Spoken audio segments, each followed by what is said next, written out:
Howdy there, I'm Zane Lewis, and today I'll be telling you the stories of two forgotten ghost towns in Colorado called Alice and Yankee Hill, which are surrounded by some beautiful mountains in St. Mary's Glacier. They were once fairly large mining camps, and today you can still see their remains and get taken back to a time filled with unimaginable riches and adventure, but also great struggles. Using many different documents such as memoirs and mining resources, we'll rediscover the history of these two towns, as well as the story of Colorado's first black marshal, who, just like the towns themselves, became yet another forgotten legend of Colorado.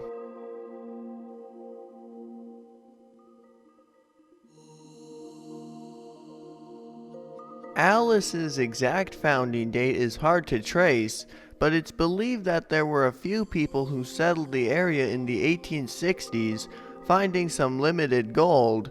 Rich gold was found in 1881 by a group coming from Yankee Hill along a road that connected to both Central City and Georgetown. The town was named after Alice Taylor, the wife of a mining official. On August 24, 1881, the Rocky Mountain newspaper, located in Denver, said that Alice was a colony of 15 to 20 tents near another mining camp called Silver City. The most productive mine near the town was called the Alice Mine, which was started up in the 1880s.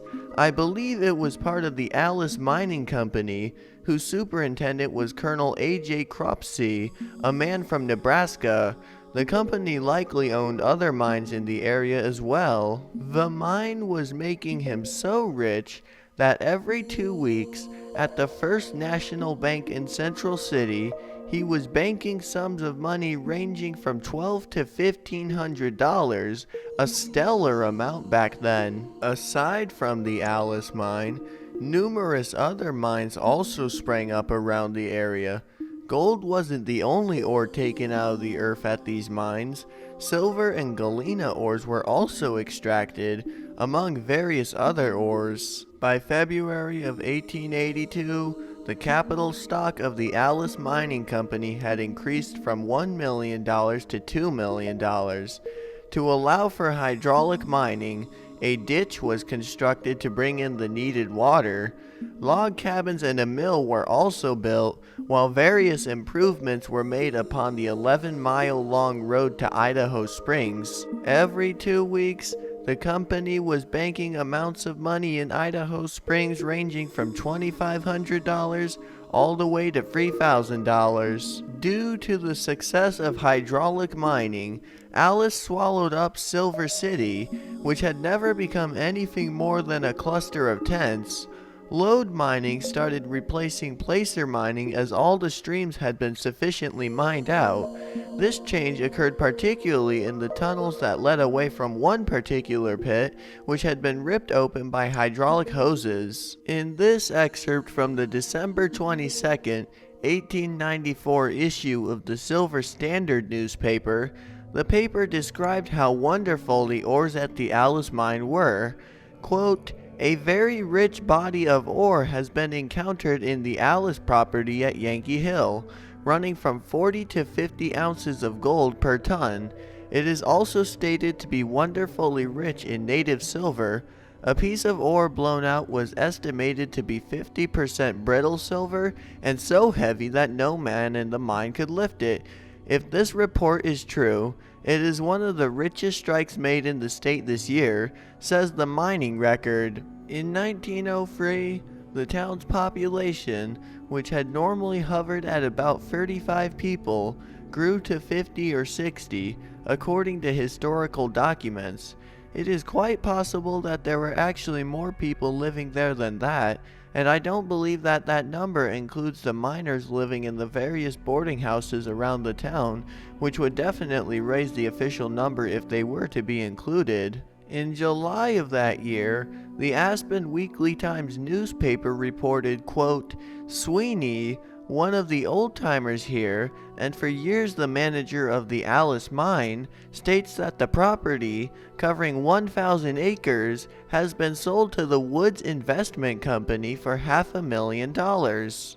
In 1908, a more modern mill was constructed, and production went along steadily until it shut down in 1915, and the town was partially abandoned. The Alice mine was still in operation nearby, around Yankee Hill and elsewhere. At least 4 people stayed at the town, including the E.J. Harpers. Mr. Harper was postmaster of the post office in 1904, and his wife apparently also ran the building at some point, probably around the same time that he did. They actually ran the post office out of their home for a time, however stopped when it became too much for them.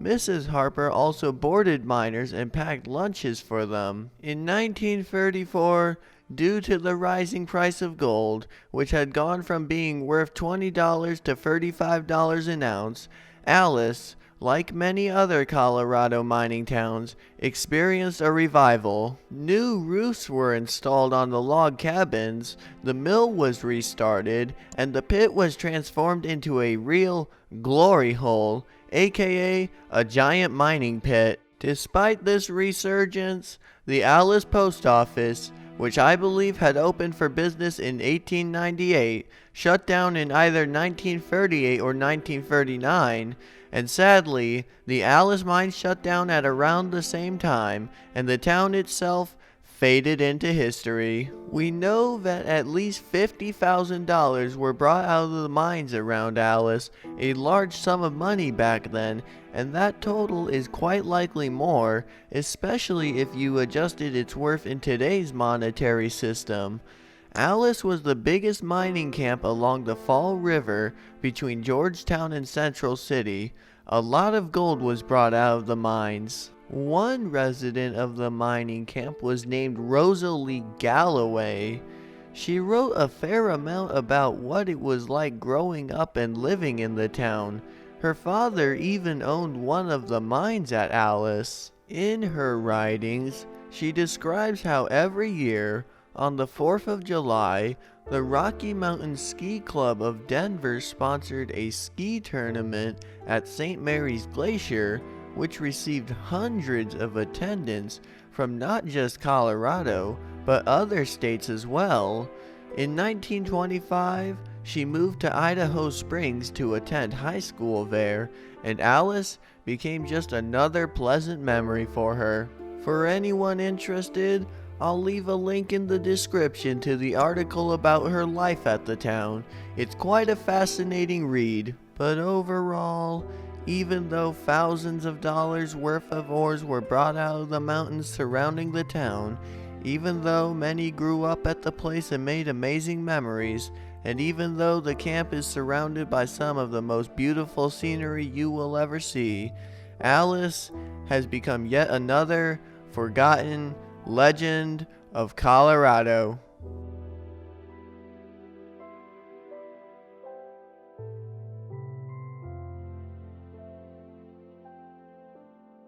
Located at an altitude of 11,500 feet on the mountains near Alice is the ghost town of Yankee Hill.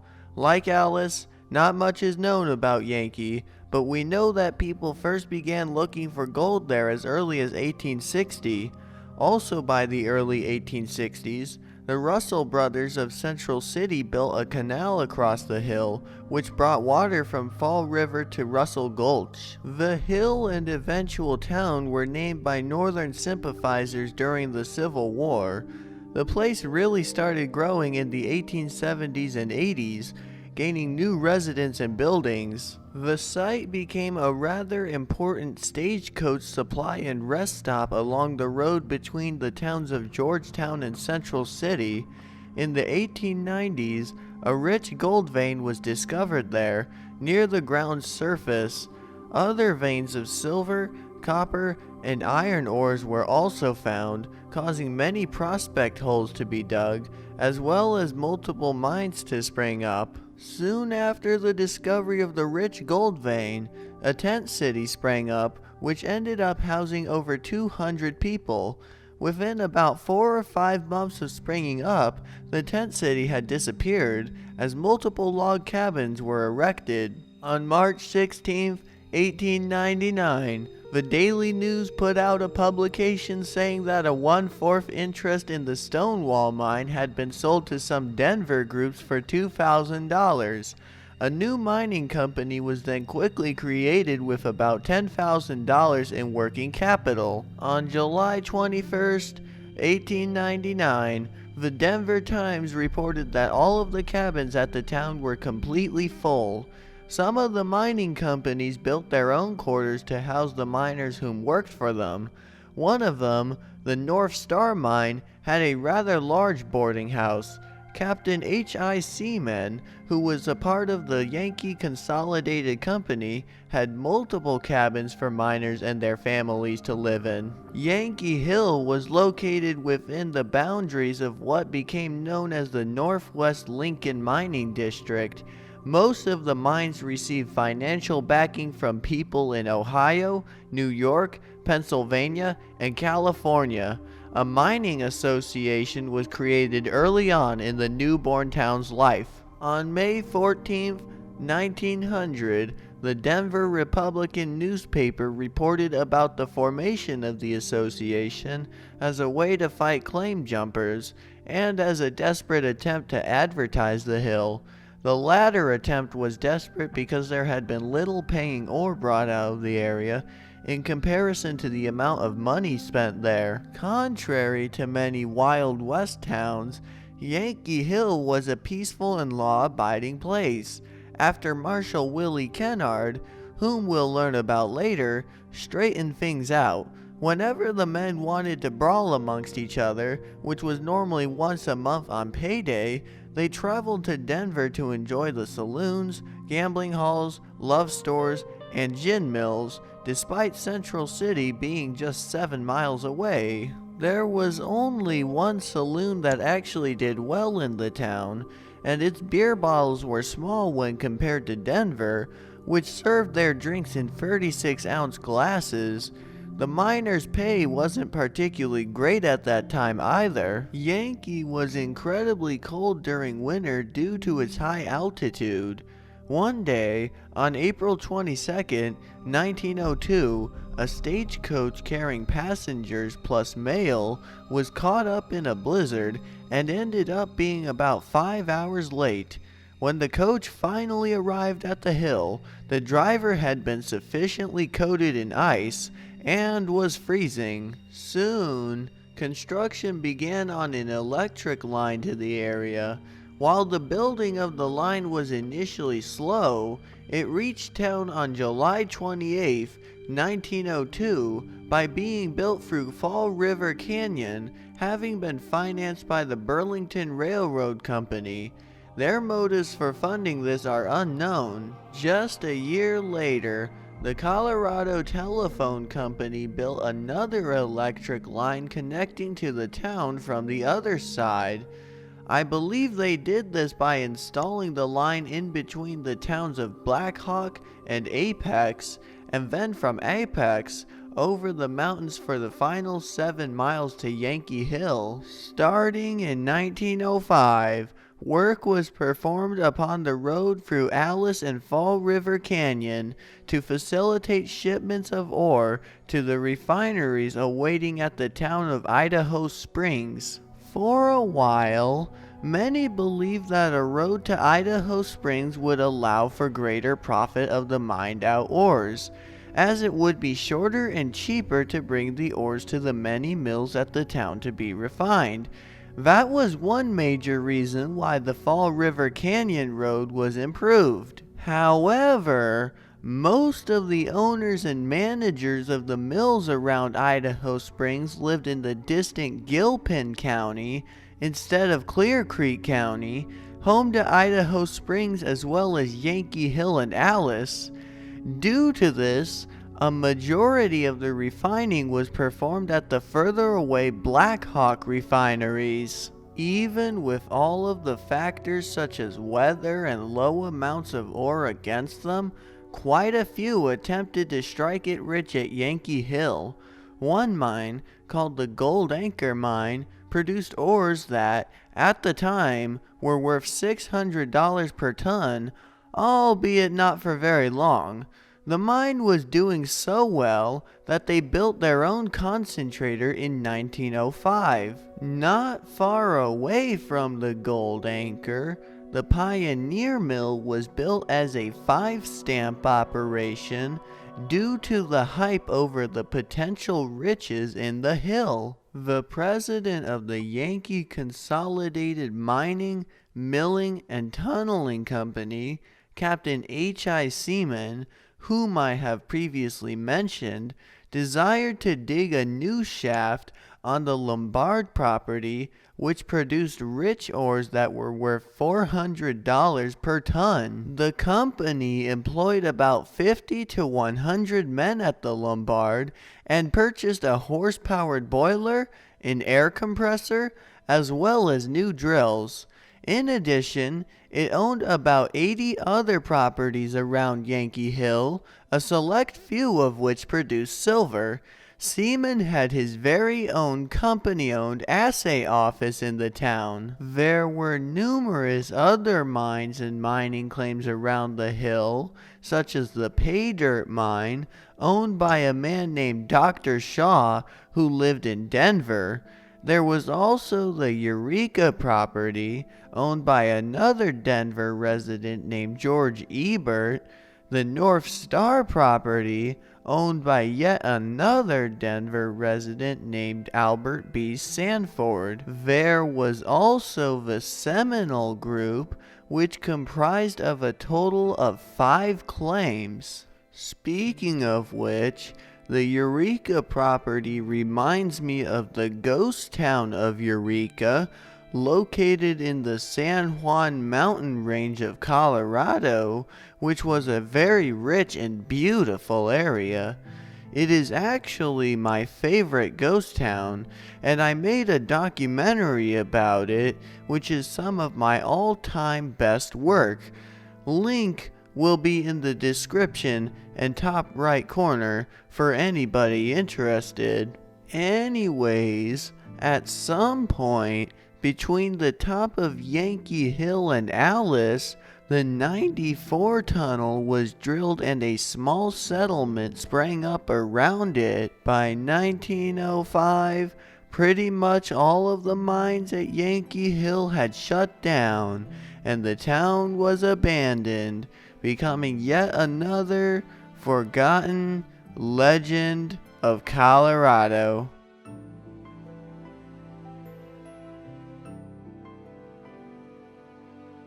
Probably the most fascinating story about the town comes from its earlier days. It involves a man named Willie Kennard, who, just like Yankee Hill, has become another forgotten legend of Colorado. Willie Kennard was a black man who was born into slavery sometime around 1832. At an unknown date before the Civil War, he was freed from the horrible institution and joined the United States Army, where he apparently worked as a weapons expert for 25 years. During the Civil War, he had served in the all-black 7th Illinois Rifle Company as a corporal. After his superiors realized how good he was with firearms, he was given a role as an instructor at the Montrose training camp. When the war ended, he joined the 9th Cavalry, another all-black unit, because he couldn't find a job as a civilian. He was stationed at Fort Bliss, Texas, for about 5 years, until he and his unit were relocated to Fort Davis in the Arizona Territory to help fight the Warm Springs and Mescalero Apache Indian tribes. His enlistment expired in 1874, When he was age 42, he traveled to Colorado, which at the time and up until 1876 was a territory instead of a state. He drifted about for a few months before at some point in the year he saw an advertisement in the Rocky Mountain News about how the town of Yankee Hill was seeking a new marshal, paying $100 a month. The previous marshal had been shot and killed by a vicious outlaw named Barney Casewit. As a matter of fact, before putting the ad up, the town had gone through 3 sheriffs in just 3 months. Casewit had been terrorizing the town for about 2 years, and his terrorism reached a horrible climax in 1874 when he raped a 15-year-old girl named Bertie Campbell. The girl's father, a bookkeeper at the local bank, was outraged and attempted to avenge his traumatized daughter. Casewit shot and killed him. The town's marshal, a man named Craig, attempted to arrest him, however was shot and killed. A man named Ben Reed from Ruby Hill became the next marshal. However, he too was shot dead by the quick Barney. The third marshal that the town hired turned in his badge and left the place just one night after watching the notorious outlaw gun down 2 saddle tramps. While the councilmen were desperate for a marshal, they never expected a black man to show up in answer to their advertisement. Matt Borden, who owned the Square Deal General Store and was the mayor at the time, was discussing the town's business with 4 other councilmen over a cup of coffee in Fat Sarah Palmer's cafe when Willie Kennard showed up and declared that he had read their ad. One of the councilmen quickly said to him, "You mean you can read, boy?" Mayor Borden decided to test this unexpected candidate before hiring him. The test was to arrest the criminal, who was, at that exact time, currently playing poker in Gaylord's saloon. Kennard agreed, pinned on a star, and calmly walked over to the saloon. Another one of the councilmen, named Bert Corrigan, who was also a lawyer, later wrote in his autobiography called Mining Camp Lawyer, which was published in 1897 by Pruitt Bros of Los Angeles, that he was, quote, perplexed by this darky. He was either, I calculated, an impetuous bunghead, or as cold-blooded a gunslinger as I ever saw. With the others, I accompanied him to Gaylor's Saloon, a rowdy place which the miscreant Barney Casewit frequented. When Kennard told Casewit that he was under arrest, both Casewit and his comrades thought that was funny as heck. Casewit jokingly asked, quote, "Am I supposed to come with you? Where are we supposed to go?" The future marshal then told him that it was his choice, either jail or hell, and Casewit knew he wasn't screwing around. He was also concerned by how Kennard wore his 2 revolvers, low and tied down, meaning he knew how to use them. However, the notorious criminal knew that if he surrendered, he would likely be hung, and if he wasn't, his reputation would still be ruined, as being arrested by a black man was quite an embarrassment in those days. He jumped up, ignoring his opponent's warnings to peaceably capitulate, and reached for his two Colt .44 pistols at his sides. But then, according to Councilman Corrigan, Kennard did something usually only heard about in legend, drawing his revolver and rapidly launching bullets into his enemy's still holstered pistols. This knocked the butts of the guns out of Casewit's hands and almost ripped the holsters from his gun belt, rendering his weapons useless. Two of his comrades then tried to make a move to take out Kennard. However, they were both shot dead with shots in between the eyes, with their guns barely clearing their leather holsters. Casewit instantly put his hands up, believing that his enemy might try something. Just like most other mining camps and towns of the day, justice was quick and decisive. The murderer's trial was held the very next day, with Corrigan presiding, as he was the only person in the town with knowledge of the law. The criminal was convicted of raping 15-year-old girl Birdie Campbell and sentenced to hang as a result. Instead of wasting money and time building a gallows, Corrigan instructed Kennard to nail a crossbar to an old pine tree behind a blacksmith shop owned by Glenn Ritchie. Casewit was pulled 10 feet up from the ground. He tried to save himself by wrapping his legs around the tree trunk and shinnying up it. This attempt failed, and he ended up prolonging his suffering by about 20 minutes. After that period of time, his leg strength failed, and he strangled to death.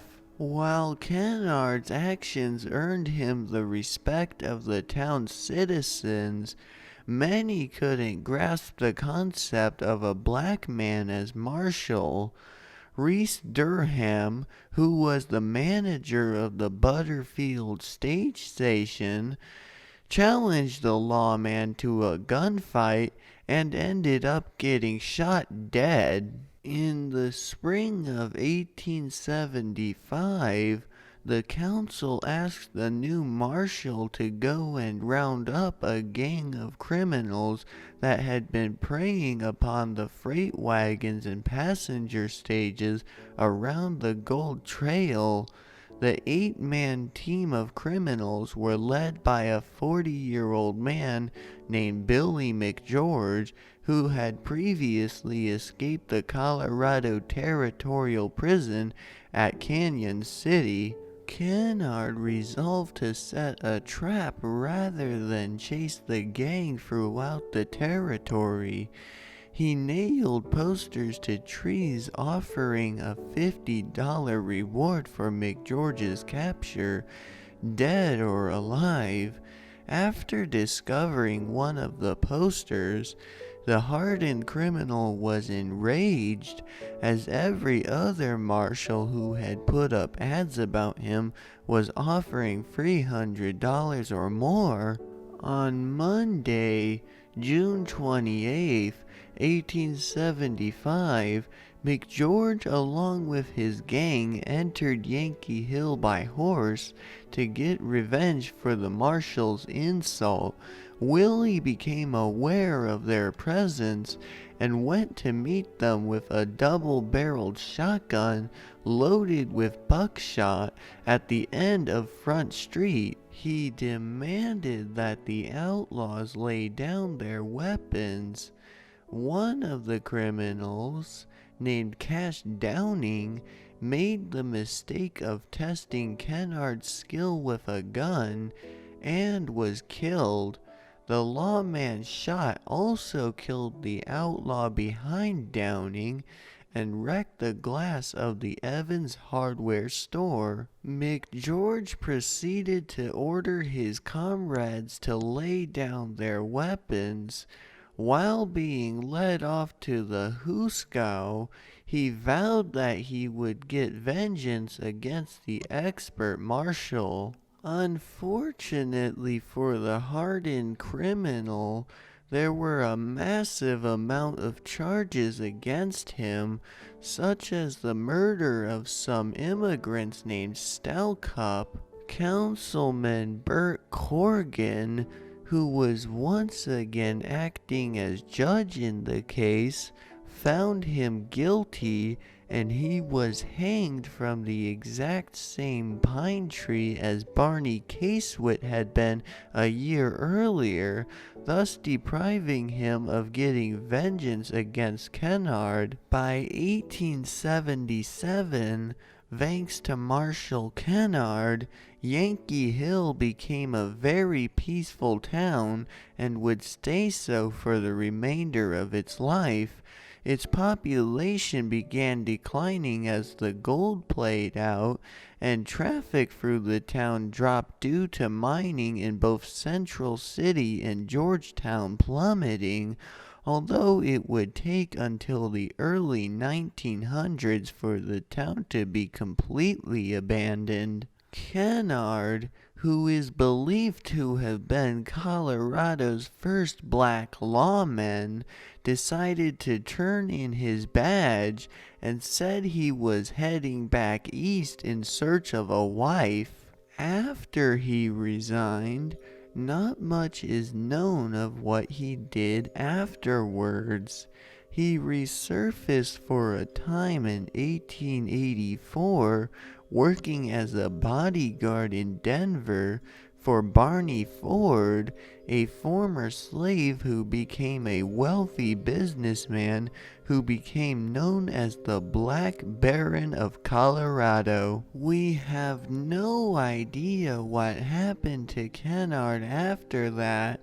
There are no known pictures of him and no known record of his death and burial. While lawmen like Wyatt Earp and Bat Matterson are the ones who the history books remember, it was unknown people like Willie Kennard who also brought order to the West and helped pave the way for future civil rights advances. Overall, Kennard and the towns of Yankee Hill and Alice have, just like countless other people and places in the state, become forgotten legends of Colorado. So, what remains of these two towns today? A fair amount, actually. To start with, along Fall River Road, which leads to Alice, which you can access along the highway between the towns of Georgetown and Idaho Springs, there are the remains of some abandoned mines in a cabin-looking structure. When you get to Alice, you will find that people actually still live at the town. Some people have homes there, while there are also the Silver Lake condos and a few other businesses, so I guess in that sense it might not be completely a ghost town. However, it has been mostly abandoned compared to what it once was, and I'm not sure if I would consider it a full-fledged town anymore. If you travel around the town, you'll find some remains of old buildings and mines from the glory days. Next to Silver Lake, along Mine Road, is a collapsed abandoned mine adit next to an ore bin. Just because of how beautiful its surroundings are, it is one of my all-time favorite abandoned mines.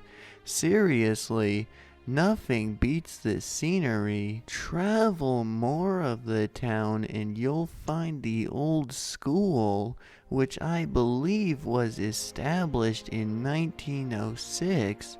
It's been preserved and has some playground equipment for your kids to enjoy. On the other side of the street, you will find an abandoned building which I presume to be a house. Along another road, I found a very interesting and rusty excavator. Definitely something I wasn't expecting to see. Somewhere around Alice, you can find the glory hole I talked about earlier. It's pretty big, though sadly I've never seen it. There's also a mine claim over along St. Mary's Glacier, where there is a collapsed adit and a piece of equipment.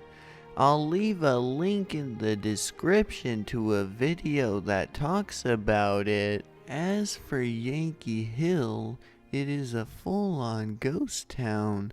The remains of 2 cabins still exist, while various remains of other structures, most having something to do with mining, can be found. I myself have never been to Yankee Hill, only the nearby Alice. As a matter of fact, I had never even heard of the town until researching this video, originally just meant to be about Alice.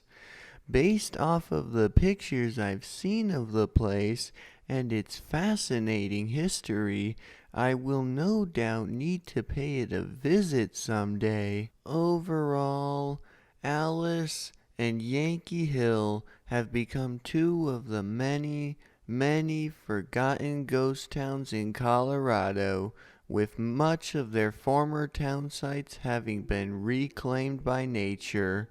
Nevertheless, they left their magnificent mark on the history of Colorado. Hundreds of people like Willie Kennard came to these towns seeking a better life, whether it was prospecting for gold or rounding up criminals.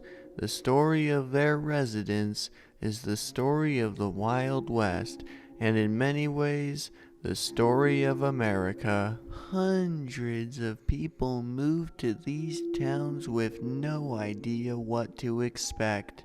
Some sought to strike it rich by mining.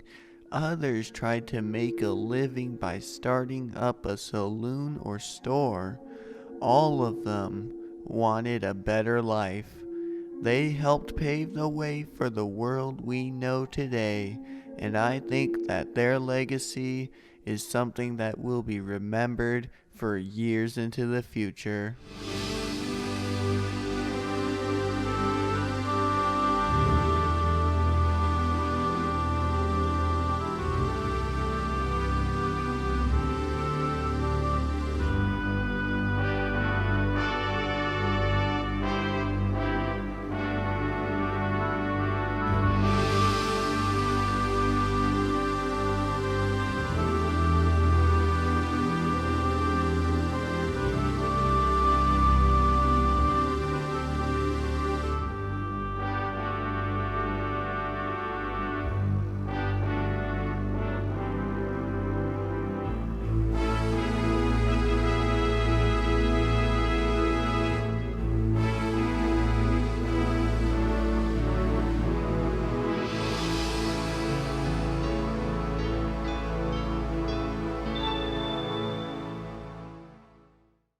Yeah, these 2 towns left one heck of a legacy, didn't they?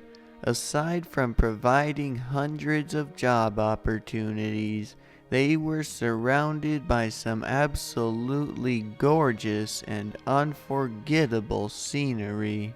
The miners who lived at these towns and built the many mines we still see today altered the course of this nation's history. and today you can still see their legacy, seeing America just as it was then, raw, untamed, rugged, and beautiful. I'm Zane Lewis. Thanks for watching.